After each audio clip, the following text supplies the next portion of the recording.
بسم اللہ الرحمن الرحیم نحمدہ ونصلی ونسلم علی رسولہ الکریم اما بعد۔ میرے انتہائی معزز سامعین اور سامعات، رمضان المبارک کا مہینہ بالکل اختتام پہ پہنچ چکا ہے۔ آخری عشرے کا آغاز ہو چکا ہے، ایک تاک رات گزر بھی چکی ہے۔ اللہ رب العالمین سے دعا ہے کہ رب العالمین میری بھی کامل مغفرت فرمائے اس رمضان کے مہینے میں، اور آپ تمام سننے والوں کی بھی اللہ رب العالمین کامل مغفرت فرما دیں۔ میں ایک روایت آپ کے سامنے پیش کرنا چاہتا ہوں جسے امام حاکم رحمہ اللہ نے المستدرک علی الصحیحین کے اندر نقل فرمایا ہے، اور وہ روایت یہ ہے کہ پیارے پیغمبر صلی اللہ علیہ وسلم مسجد نبوی میں تشریف فرما تھے۔ آپ صلی اللہ علیہ وسلم نے منبر کی پہلی سیڑھی پر قدم رکھا، فرمایا آمین۔ دوسری سیڑھی پہ قدم رکھا، فرمایا آمین، اور تیسری سیڑھی پہ قدم رکھا، فرمایا آمین۔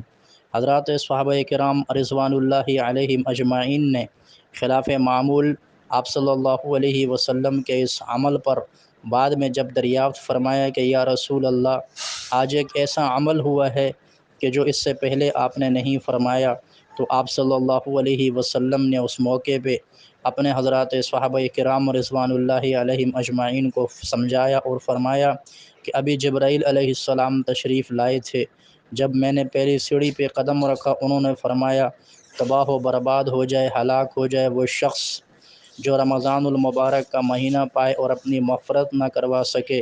میں نے کہا آمین۔ دوسری بددعا انہوں نے دوسری سیڑھی پہ قدم رکھتے وقت فرمائی کہ ہلاک اور برباد ہو جائے، تباہ و برباد ہو جائے وہ شخص کہ جس کے سامنے میرا نام لیا جائے اور وہ مجھ پہ درود نہ بھیجے۔ اور نمبر 3 انہوں نے بددعا کی کہ ہلاک ہو جائے، تباہ و برباد ہو جائے وہ شخص جو اپنے والدین کو دونوں کو یا ان میں سے کسی ایک کو بڑھاپے کی عمر میں پائے اور ان کی خدمت کر کے جنت میں نہ جا سکے۔ تو میں نے ان 3 بددعاؤں پہ آمین کہا ہے۔ تو دیکھیں آپ صلی اللہ علیہ وسلم امام الانبیاء ہیں، مستجاب الدعوات ہیں، آپ کی ہر دعا اللہ رب العالمین کے ہاں قبول ہوتی ہے۔ آپ صلی اللہ علیہ وسلم امت کے لیے انتہائی شفیق ہیں، مہربان ہیں۔ آپ نے کبھی کسی کو اپنی ذات کے لیے بددعا نہیں دی، کسی سے اپنی ذاتی انتقام آپ نے نہیں لیا، امت کو معافی کا درس دیا، درگزر کا درس دیا، خود بھی ہمیشہ دوسروں کو معاف فرماتے رہے۔ فتح مکہ کے موقع پہ اپنی جانی دشمنوں کو آپ نے معاف کر دیا اور سر عام کھلے عام اعلان کیا کہ جاؤ آج کے دن تم پہ کسی قسم کو کوئی مواخذہ نہیں ہے۔ لیکن وہ لوگ کہ جو رمضان المبارک کا مہینہ پالیں اور اپنی مغفرت نہ کروا سکیں، وہ لوگ کہ جو پیغمبر اسلام صلی اللہ علیہ وسلم کا نام سن کے درود نہ پڑھیں، اور وہ لوگ کہ جو اپنے والدین کی خدمت کر کے جنت میں داخل نہ ہو سکیں، ان کے لیے جبرائیل علیہ السلام جیسے فرشتوں کے سردار کی بددعا ہے، یہی کافی تھی قبولیت کے لیے۔ لیکن پھر اس کے اوپر امام الانبیاء صلی اللہ علیہ وسلم کی آمین نے آ کر اس کی قبولیت میں کسی قسم کے شک اور شبہ کو چھوڑا نہیں۔